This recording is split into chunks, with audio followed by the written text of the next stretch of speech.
जय हिंद दोस्तों, welcome back to our channel fantasy empire 11। तो आज हम जो मैच कवर करेंगे वो होगा द 100 का मैच, जो कि खेला जाएगा सदर्न ब्रेव और मैनचेस्टर ओरिजिनल्स के बीच में। फैंटेसी के लिए बढ़िया मैच रहने वाला है। दोनों ही टीम्स का बैटिंग है कुछ इतना नहीं है, लेकिन इस पिच पे बैटिंग को अच्छा खासा सपोर्ट मिलता है। सो दोनों ही टीम्स का बैटिंग जो लाइनअप है वो इतनी अच्छी फॉर्म में नहीं है, लेकिन पिच से बैटिंग को सपोर्ट मिलने वाला है, तो हमारे लिए बढ़िया डिफरेंशियल ऑप्शन रहने वाले हैं। तो आपके लिए फैंटेसी के लिए बढ़िया मैच रहेगा। उससे ज़रूरी बात, टेलीग्राम को ज्वाइन नहीं किया है कर लेना। Pitch report, ground dimension, playing 11 सब कुछ आपको A to Z information Telegram पर ही देखने को मिलने वाला है। वीडियो वाली प्लेइंग 11 से कोई भी चेंजेस रहेगा तो सारा प्लेयर का इन्फॉर्मेशन और स्टैट्स टेलीग्राम पर ही देखने को मिलेगा। सो आपको टेलीग्राम को जरूर ज्वाइन करना है। सबसे पहले पिच रिपोर्ट के बारे में बात की जाए तो ये जो मैच रहने वाला है रोज ओवल साउथहैम्पटन में मैच खेला जाएगा। यहाँ की जो विकेट है बैटिंग के लिए अच्छी खासी विकेट रहती है। बॉलर्स को यहाँ पर ज़्यादा सपोर्ट मिलता नहीं है। ओवरऑल जो बॉल है वो बल्ले पर इजीली आती है। जो बैट्समैन है वो बाउंस को ट्रस्ट इजीली कर सकते हैं, तो उस हिसाब से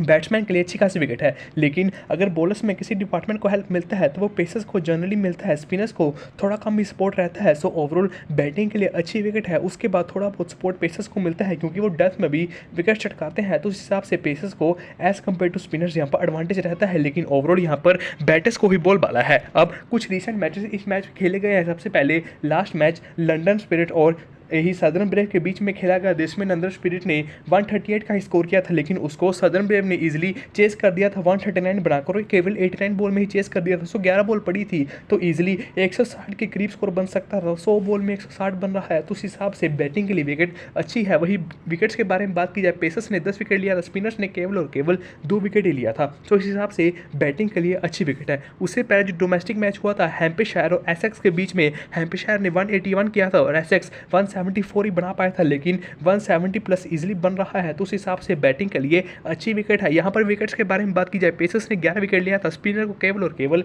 1 विकेट ही मिला था। सो पेसर्स के लिए as compared to spinners pitch जो है वो डिसेंट है, लेकिन ओवरऑल बैटिंग को ही एडवांटेज है। सो आपको बैट्समैन को अपनी टीम में ज़्यादा कंसीडर करना है। हेड टू हेड नंबर्स के बारे में बात की जाए तो अभी तक 3 हेड टू हेड हुआ है, जिसमें से सदर्न ब्रेव केवल और केवल 1 मैच जीत पाई है, जो मैनचेस्टर ओरिजिनल है। इन्होंने 2 मैच जीते हैं और इस मैच को जीतने के लिए थोड़ी फेवरेट्स रहेगी, भले ही अभी तक परफॉर्मेंस इतना कुछ खास इंप्रेसिव रहा नहीं है। लास्ट मैच तो जीते जीते ही हार गए जब चेज ही नहीं हुआ, लेकिन ओवरऑल बढ़िया टीम है। सो ड्रॉ कोई भी नहीं हुआ है। लास्ट मैच जो है वो मैनचेस्टर यूनाइटेड मतलब मैनचेस्टर ओरिजिनल 7 विकेट से जीत कर आ रही है, जिसमें मैनचेस्टर ने 201 किया था, सदर्न ब्रेव 196 बनाया था, उसको मैनचेस्टर ने इजिली चेस कर दिया था। सो वहाँ पर जो स्कोरर्स रहे थे, विंस ने 56 का नॉट आउट पारी खेला था, मिल्स और जॉर्डन दोनों ने 1-1 विकेट्स लिया था। वहीं दूसरी टीम से बात की जाए, फिल शॉट ने 47 किया था, होल्डर ने 31 किया था, इवांस सिलेक्शन बिल्कुल ही कम है, 22 नॉट आउट किया था। विकेट्स के बारे में बात की जाए, वोल्टर का 1 विकेट था, बाकी ओवर्टन ने 7 नॉट आउट किया था। सो अब हम बात करते हैं सबसे पहले सदर्न ब्रेव टीम के बारे में।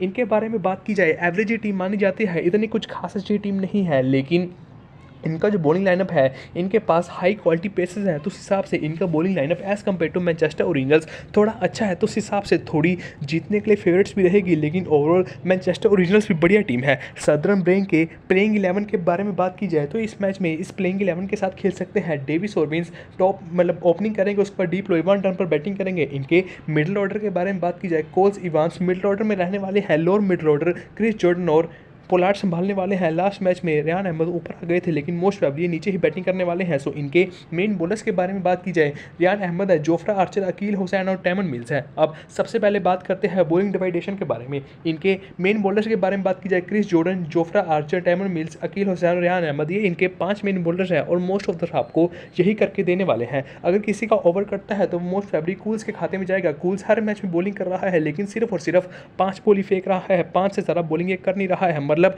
10 बॉल भी नहीं फेंक रहा है, केवल और केवल 5 बॉल ही फेंक रहा है। और जो बाकी मेन बॉलर्स है 5, वो तो आपको अच्छी खासी बॉलिंग करके देने ही वाले हैं। सो जो बचे 5 बॉलर्स हैं वो अच्छी खासी बॉलिंग करेंगे, उनमें से किसी का 5 बॉल कटेगा वो सीधा कूल्स करने वाला है, उसके अलावा किसी को भी जनरली ज़्यादा बॉलिंग मिलता नहीं है। पोलार्ड भी एक ऑप्शन है, सो पोलार्ड भी 5 से 10 बॉल फेंक सकते हैं, 10 का मुश्किल है, मोस्ट प्रोबेबली 5 ही बॉल फेंकने वाले हैं। सो मोस्ट प्रोबेबली जो आपको मैंने 5 बॉलर्स बताया वही अच्छे खासे ओवर करेंगे, उनमें से किसी का अगर बॉल्स करता है कि 5 बॉल तो करने ही वाला है, क्योंकि कूल्स तो बॉलिंग कर ही रहा है, 5 बॉल से ज़्यादा मिल ही रहा है। बाकी अगर पोलार्ड को भी बॉलिंग दे दिया तो उस हिसाब से किसी का भी ओवर कर सकता है, लेकिन ओवरऑल इनके पास यही 5 मेन बॉलर्स है। अब रिसेंट फॉर्म के बारे में बात की जाए, फर्स्ट 2 मैचेस में कैसा परफॉर्म किया है। डेविस ओपनिंग करने आता है, 28 और 1 का स्कोर किया है। सो अभी तक डिसेंट परफॉर्मेंस ही रहा है, ना इतना ज़्यादा अच्छा ना इतना ज़्यादा खराब। ओवरऑल प्लेयर भी डिसेंट है, आप इजिली कंसीडर कर सकते हो बैटिंग विकेट के हिसाब से। बाकी विंस को तो ड्रॉप करना नहीं है, 19 और 56 का अच्छा पारी खेला है, तो ऑब्वियसली विंस को ड्रॉप करना नहीं है। बड़ी बड़ी लीग्स में खेल चुका है, स्पिन और पेस सभी को बढ़िया खेलते हैं, तो आपकी टीम के लिए बढ़िया ऑप्शन रहेगा।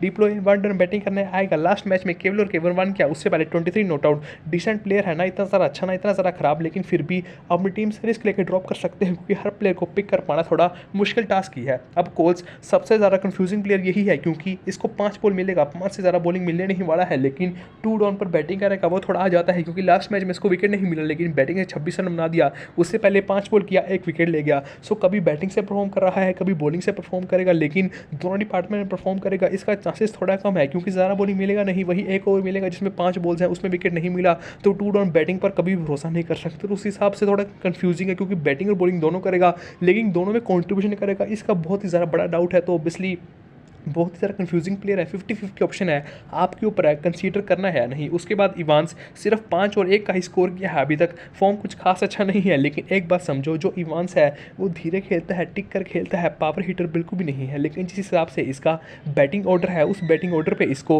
हिटिंग चाहिए, लेकिन ये हिटिंग कर नहीं सकता है, इसलिए आउट हो रहा है। लेकिन अगर इस मैच में इनका टॉप ऑर्डर कोलैप्स कर गया तो इवांस ईजिली संभाल सकता है, क्योंकि प्लेयर ये अच्छा है, ये हिटिंग नहीं कर पाता है, तो इसका जो बैटिंग ऑर्डर है वो ऐसा ही जो हिटिंग चाहिए, अगर हिटिंग चाहिए, ये हिटिंग करने जाएगा तो आउट हो जाएगा, तो उस हिसाब से इसका परफॉर्मेंस आ नहीं रहा है। लेकिन अगर इनका बैटिंग ऑर्डर कोलैप्स करता है तो इमाम इजीली संभाल सकता है। रेयान अहमद बॉलर ही है, बैटिंग से कुछ ज़्यादा एक्सपेक्टेशन मत रखना, लेकिन बॉलिंग से अभी तक फॉर्म इतना कुछ खास अच्छा रहा नहीं है। 2 मैच खेला है, दोनों में इसको कोई भी विकेट नहीं मिला है। उसके बाद पोलार्ड लास्ट मैच में 37 किया, उससे पहले 6 रन 0 विकेट। सो कभी कभी बॉलिंग करने आता है, पक्का शॉट नहीं कि आपको बॉलिंग करके देगा, करेगा भी तो 5 से 10 बॉलिंग करेगा, उससे ज़्यादा तो करने नहीं वाला है, लेकिन बैटिंग में कभी भी कॉन्ट्रीब्यूशन आ सकता है। लेकिन एक बात समझो, बैटिंग ऑर्डर बहुत ही ज़्यादा नीचे है, तो उस हिसाब से स्मॉल लीग से ड्रॉप किया जा सकता है। ट्राई करना है तो सिर्फ और सिर्फ ग्रैलिंग में ही ट्राई करना है। बाकी Chris Jordan premium death bowler, drop करना ही नहीं है, मोस्ट प्रोबेबली 20 ओवर बॉल जो है वो पूरी करने ही वाला है, और आपको कभी भी बैटिंग से बैकअप देके जा सकता है। तो उस हिसाब से आपकी टीम के लिए मस्ट स्टेप रहेगा सिंपली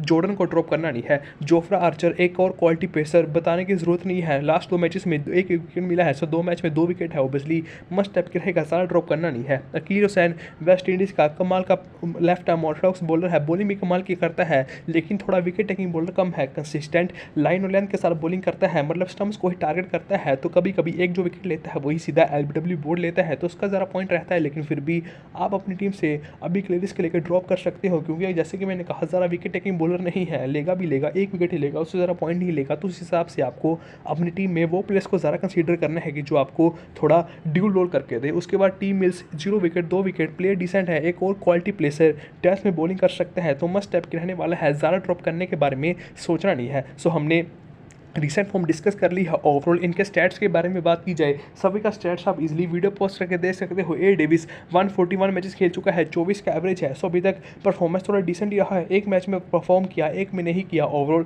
24 का एवरेज है, सो ओपनिंग करेगा, सो ना इतना ज़्यादा अच्छा ना इतना ज़्यादा खराब। विंस 31 का एवरेज है, ड्रॉप करना नहीं है। प्लोय का भी 30 का एवरेज है, डिसेंट ऑप्शन रहने वाला है, लेकिन फिर भी अभी के लिए रिस्क लेके इजीली ड्रॉप किया जा सकता है। अब कूल्स का देखो 25 का एवरेज है, सो बैटिंग में कभी परफॉर्म कर सकता है, लास्ट मैच में 23 किया, लेकिन बॉलिंग में केवल और केवल 19 विकेट्स है 27 मैचेस में, सो विकेट टेकिंग बॉलर नहीं है, बॉल भी सिर्फ 5 ही मिलेगा, सो विकेट लेने का चांसेस बहुत ही ज़्यादा कम है। लेकिन बैटिंग में जो 25 का एवरेज है वो आपको थोड़ा तंग कर सकता है, तो दुविधा है कि इसको अपनी टीम में कंसीडर करें या ना करें। इवांस बहुत ही ज़्यादा गंदा एवरेज है 12, क्योंकि हमेशा ये लोअर मिड ऑर्डर में बैटिंग किया है, ऐसा प्लेयर है नहीं। इसका ओडीएस में परफॉर्मेंस काफ़ी ज़्यादा इंप्रेसिव रहता है, लेकिन T20 में परफॉर्मेंस काफ़ी ज़्यादा गंदा रह जाता है। बाकी रेयान अहमद 60 मैच में 55 विकेट ही दिया है, सो डिसेंट प्लेयर है ना, इतना ज़्यादा अच्छा नहीं इतना ज़्यादा खराब, अभी तक फॉर्म गंदा रहा है, 2 मैच में कोई भी विकेट मिला नहीं है। बाकी पोलार्ड अगर बॉलिंग करता है तो भाई मैच ही बोलते हैं, 668 मैचेस, तो लेजेंड है भाई, इसके बारे क्या ही कहे। बाकी जॉर्डन का देख सकते हो 369 matches, 387 wickets, premium death bowler.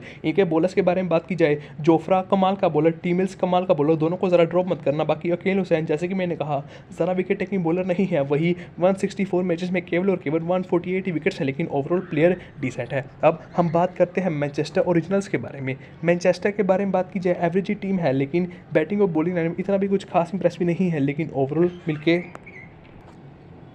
मिलके कंट्रीब्यूशन कर सकते हैं, लेकिन ओवरऑल बैटिंग और बॉलिंग लाइनअप इतना भी कुछ खास इंप्रेसिव नहीं है। लास्ट मैच तो भाई जीते जीते हारे हैं, बिल्कुल रन नहीं बना। जैसे अभी इंडिया श्रीलंका का हुआ था, श्रीलंका को केवल 9 रन ही चाहिए थे 12 बॉलों में, ऐसा ही कुछ इनके साथ रहा था, अभी वो भी नहीं बना पाए थे। तो काफ़ी सारा मतलब एक इनके दिल पे लगेगा ऐसा हार था, इजीली जीते पड़े थे, लेकिन थॉमसन बॉलिंग करने आया, वो बंदा टारगेट डिफेंड कर गया। वो तो बंदा मतलब मेन बॉलर भी नहीं है, मतलब पार्ट टाइम बॉलर है, ऑलराउंडर ट्राई, मेन बॉलर भी नहीं है, लेकिन उसके खिलाफ भी स्कोर नहीं कर पाए, उनका विकेट्स भी कुछ नहीं गिरा था। खैर उस छोड़ो, अभी इस मैच के बारे में बात करते हैं। सो ये टीम इतनी कुछ खास अच्छी नहीं है, ओवरऑल एवरेज टीम है, मिलकर परफॉर्म करना पड़ेगा तभी परफॉर्म करेंगे। मैनचेस्टर ओरिजिनल्स के बारे में बात की जाए, इनके मतलब प्लेइंग 11 के बारे में अगर हम बात करें तो ये मोस्ट प्रोबेबली इस प्लेइंग 11 के साथ खेलने वाले हैं। टॉप ऑर्डर शाल्ट, होल्डन और हर्स्ट रहने वाले हैं। मिडिल ऑर्डर इनका वॉल्टर और मेंडरसन मिलकर संभालने वाले हैं। लोअर मिडिल ऑर्डर रज़ा और ओवर्टन मिलकर संभालने वाले हैं। इनके बॉलर्स के बारे में बात की जाए, उसामा मीर, हार्टली, क्यूरी और फारूकी इनके मेन बॉलर्स रहेंगे। अब एक बार का ध्यान रखना, इनके पास स्पिनर्स अच्छे खासे हैं। उसामा मीर स्पिनर है, हार्टली स्पिनर है, राजा स्पिनर है। सो इनके पास स्पिनर्स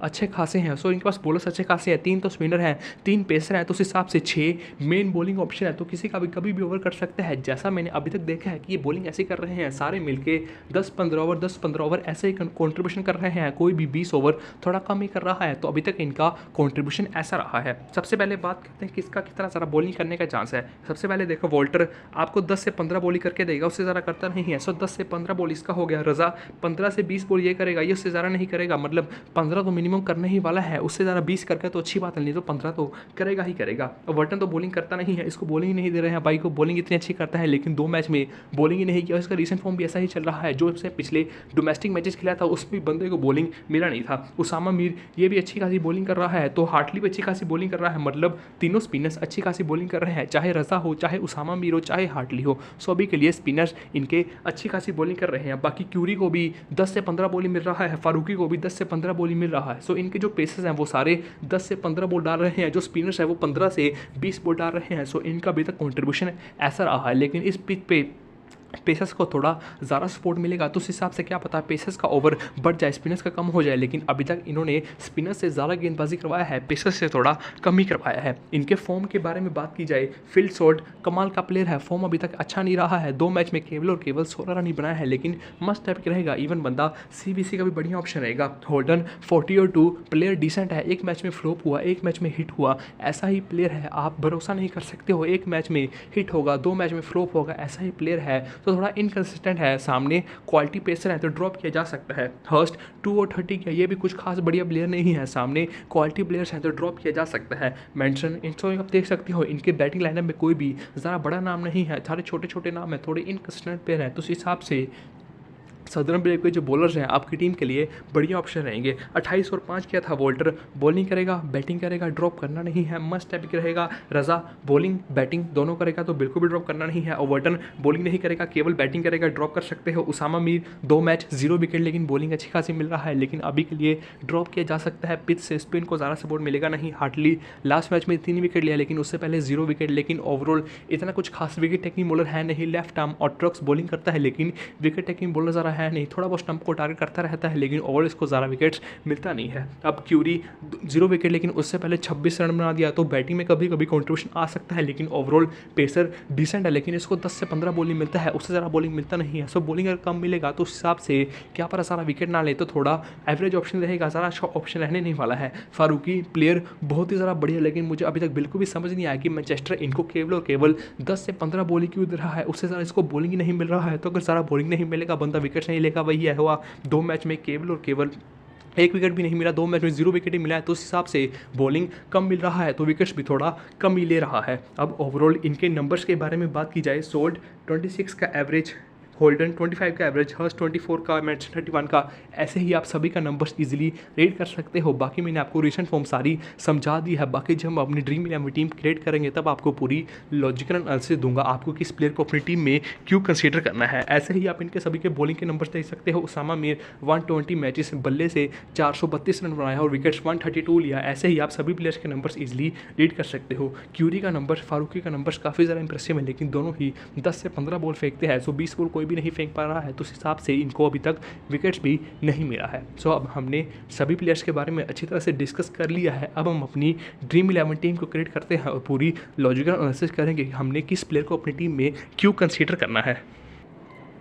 सबसे पहले हम बात करते हैं कीपर्स के बारे में। सोल्ट मस्टैपिक ओपनिंग करेगा। भले ही अभी तक फॉर्म इतना कुछ खास अच्छा रहा नहीं है, लेकिन बैटिंग विकेट पे मस्टैपिक को बिल्कुल भी ड्रॉप करना नहीं है। इवन कि बंदा इस पिच पे सीबीसी का भी बढ़िया ऑप्शन रह सकता है। डेविस ये भी ओपनिंग करेगा। अभी तक एक मैच में फ्लॉप हुआ है, एक मैच में हिट हुआ है। ओवरऑल इजिली ड्रॉप कर सकते हो, इतना बढ़िया प्लेयर है नहीं। हर्स्ट भी ड्रॉपेबल है। सो अभी के लिए कीपिंग सेक्शन में सिर्फ सोल्ट को ही कंसीडर करके चलो। बैटिंग के बारे में बात की जाए, विंस को बिल्कुल भी ड्रॉप करना नहीं है, मस्टैपिक रहने वाला है। और वर्टन बैटिंग ऑर्डर बहुत ज़्यादा नीचे है, बॉलिंग मिल नहीं रहा है, तो सिंपली ड्रॉप किया जा सकता है। ह्यूग्स पहले मैच में ओपनिंग किया था, उसके बाद बेंच कर दिया गया था।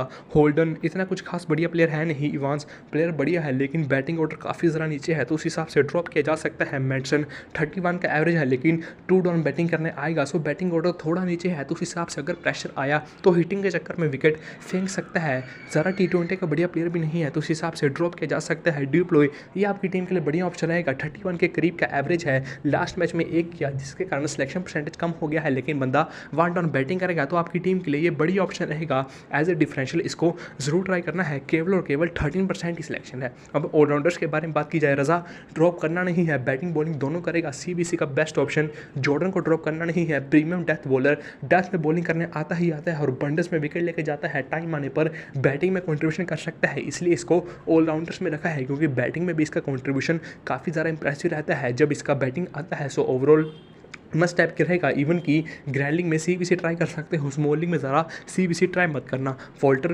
ड्रॉप करना नहीं है, बैटिंग अच्छा खासा आता है, 15 बॉल कम से कम फेंकता है, तो उस हिसाब से विकेट्स मिलता है, बैटिंग में कंट्रीब्यूशन रहता है, तो आपकी टीम के लिए बड़ी ऑप्शन रहेगा। और वर्टन पहले मैच में खेला था, उसके बाद बेंच कर दिया गया था, लेकिन लास्ट मैच में मतलब जो पहला मैच खेला था उसमें 3 विकेट्स लिया था। सो अगर खेलता है ये आपकी टीम के लिए बढ़िया ऑप्शन रहने वाला है, लेकिन लास्ट मैच में बेंच कर दिया गया था। टॉम हार्टली फर्स्ट मैच में 0 विकेट्स, लेकिन लास्ट मैच में 3 विकेट लेके गया, जिसके कारण सिलेक्शन परसेंटेज हाई हो गया। सो अगर मैनचेस्टर ओरिजिनल्स सेकंड इनिंग में बॉलिंग करता है तब इसको अपनी टीम में कंसीडर करना है, क्योंकि अगर तब सदर्न ब्रेव प्रेशर में आया तब ये विकेट लेके जा सकता है, लेकिन इनकी अगर फर्स्ट इनिंग में बॉलिंग रहती है तो सिंपली टीम से ड्रॉप किया जा सकता है। पोलार्ड को भी ड्रॉप किया जा सकता है, बैटिंग ऑर्डर काफ़ी ज़्यादा नीचे है, बॉलिंग ज़रा मिलता नहीं है, लेकिन कूल्स सिलेक्शन परसेंटेज केवल 18, लेकिन 5 बॉल मिलता है, 2 डाउन बैटिंग करेगा। सो 25 का करीब का एवरेज है। वही लास्ट मैच में 23 रन किया, लेकिन विकेट नहीं लिया। उससे पहले रन नहीं किया, मतलब बैटिंग नहीं है, लेकिन 1 विकेट ले गया। सो कभी ना कभी बैटिंग से बॉलिंग से परफॉर्मेंस दे ही रहा है, तो आपकी टीम के लिए डिसेंट ऑप्शन रहेगा। कंफ्यूजिंग ऑप्शन है, एज ए डिफरेंशियल ट्राई किया जा सकता है। बंदा बैटिंग करेगा, बॉलिंग करेगा, लेकिन ये शॉट नहीं है कि वो बैटिंग बॉलिंग करके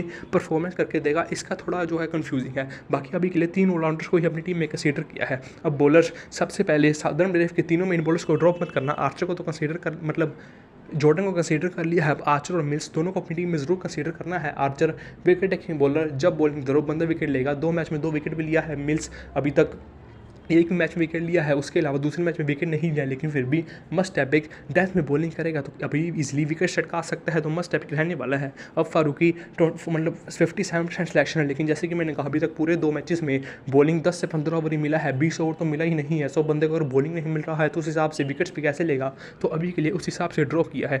क्यूरी भी सेम बॉलर, बहुत ही ज़्यादा बढ़िया, लेकिन इसको भी 10 से 15 बॉलिंग मिल रहा है। सो अगर बंदा बॉलिंग ज़्यादा नहीं मिलेगा तो विकेट्स कैसे लेगा, तो उस हिसाब से अभी के लिए ड्रॉप किया है। अभी के लिए मैंने अपनी टीम में as a differential Akeal Hosein को अपनी टीम में ज़रूर कंसीडर किया है, क्योंकि इनके पास सदर्न ब्रेव के पास अच्छे खासे पेसर्स हैं। अगर मैनचेस्टर ओरिजिनल्स ने पेसर्स को नाम मारा तो ये स्पिनर्स को मारने जाएंगे। अकील हुसैन स्पिनर्स अपनी जाल में इजीली फंसा सकता है, तो अभी के लिए मैंने इसको अपनी टीम में कंसीडर किया है। और इवन अहमद भी आपकी टीम के लिए बढ़िया ऑप्शन रहेगा, क्योंकि ये आपको बैटिंग से भी बैकअप देके जा सकता है। जैसे लास्ट मैच में प्रमोट कर दिया गया, तो क्या पता इस मैच में भी प्रमोट हो जाए, तो उस हिसाब से आपकी टीम के लिए बढ़िया ऑप्शन रहेगा। सो बैटिंग में बैकअप देके जा सकता है। बाकी 20 बॉल तो फेंकने ही वाला है, 4 ओवर कन्फर्म करेगा, तो उस हिसाब से आपकी टीम के लिए बढ़िया ऑप्शन रहेगा। जाएगा। बाकी अभी के लिए ये 9 प्लेयर तो मैं अपनी टीम में ज़रूर कंसीडर करने वाला हूँ। बाकी अभी के लिए मैं पुलोई को अपनी टीम में कंसीडर करूँगा, जो कि मैंने कहा डिफरेंशियल 1 टर्न बैटिंग करेगा। हमारे पास एक ऑप्शन की जगह और बचती है, इधर हमारे पास कूल्स एक ऑप्शन है। इधर आप मैं अभी के लिए कूल्स को ही मान के चलते हैं। बोल रहे कि अपनी टीम में उसामा मीर को कंसीडर कर सकते हैं, फ़ारूकी या क्यूरी में से किसी को कंसीडर कर सकते हो। अभी के लिए मैं इनको कंसीडर करना भी चाहता रहा, नंबर्स काफ़ी ज़्यादा इंप्रेसिव हैं, लेकिन अभी लास्ट में मैचेस में ज़्यादा बॉलिंग नहीं मिला है, तो उस हिसाब से थोड़ा हिचकिचा रहा हूँ। सो अभी के लिए अकील हुसैन और कोच दोनों को अपनी टीम में कंसीडर किया है। बाकी लाइन में आने के बाद कोई भी चेंजेस जरूर आ सकता है। ओवर्टन खेलता है, ओवर्टर को कंसीडर करना पड़ेगा। अब बेस्ट सीबीसी ऑप्शंस के बारे में बात की जाए, सबसे पहले ये 3 प्लेयर सीबीसी का बेस्ट ऑप्शन, विंस सीबीसी का बेस्ट ऑप्शन और सॉल्ट सीबीसी का बेस्ट ऑप्शन। ओवरऑल ये 5 प्लेयर्स सीबीसी के आपकी टीम के लिए बड़ी ऑप्शन रहने वाले हैं। अभी के लिए थोड़ी बैटिंग विकेट लग रही है। वॉल्टर को अपनी टीम का कैप्टन किया है, थ्रू 3 डाउन बैटिंग करने आएगा। सो 3 डाउन बैटिंग करेगा, बैटिंग से अच्छा खासा बैकअप देके जा सकता है। 15 बॉल फेंकेगा, 15 बॉल में अगर 1-2 विकेट भी ले लिया तो हमारा काम हो जाएगा। तो अभी के लिए अपना कैप्टन इसी को किया है। बाकी वीसी के अच्छे खासे ऑप्शन है, लेकिन अभी के लिए रज़ा को वीसी किया है, क्योंकि हर मैच में 20 बॉल फेंक ही रहा है, तो उस हिसाब से 1-2 विकेट्स कभी भी लेके जा सकता है। बाकी बैटिंग से बैकअप तो रहेगा ही, जिस हिसाब से मैनचेस्टर ओरिजिनल्स का बॉलिंग बैटिंग लाइनअप है, तो उस हिसाब से इसका बैटिंग कभी भी आ सकता है। सो अभी के लिए इसी को अपनी टीम का वाइस कैप्टन किया है। सो हमारी टीम अभी के लिए कुछ इस प्रकार की है विद सीबीसी। बाकी आपको final team final updates lineup आने के बाद सारी टेलीग्राम पर मिलने वाली है। सो मेक श्योर कीजिएगा आप टेलीग्राम को जरूर ज्वाइन करेगा, डिस्क्रिप्शन में लिंक्स मिल जाएंगे। तब तक मिलेंगे नेक्स्ट वीडियो में। जय हिंद।